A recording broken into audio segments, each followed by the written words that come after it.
Mabuhay Pilipinas! Kung bago ka lang sa akin channel, please like and subscribe. Salamat agad. Ngayong January 15, 2024, araw ng Lunes, magandang balita. Tinanggal na po ang rainfall advisory sa Southern Leyte, Cebu at Negros Occidental.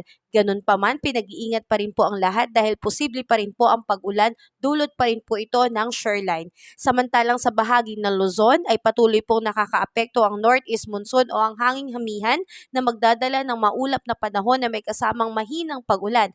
Mararamdaman din po natin ang malamig na panahon lalo na sa madaling araw dahil sa papalakas po ng hanging amihan na posibleng tumagal hanggang susunod na buwan. Samantarang ang Central Visayas at Eastern Visayas ay makakaranas ng maulap na papawirin na may kalat-kalat na pag-ulan, kidlat at kulog dulot po ng shoreline, at ang Western Visayas ay makakaranas ng maulap na papawirin na may mahinang ulan, dulot pa rin po ito ng amihan. Samantalang ang Palawan kasama ang Kalayaan Island at Occidental Mindoro ay magkakaroon ng bahagyang maulap hanggang sa maulap na papawirin na may mga pulo-pulong mahinang pag-ulan, dulot po ng amihan. At isa pa rin pong magandang balita, wala pa rin po tayong namamataan na sama ng panahon sa loob ng Philippine Area of Responsibility, kaya wala pa po tayong dapat na ipangamba.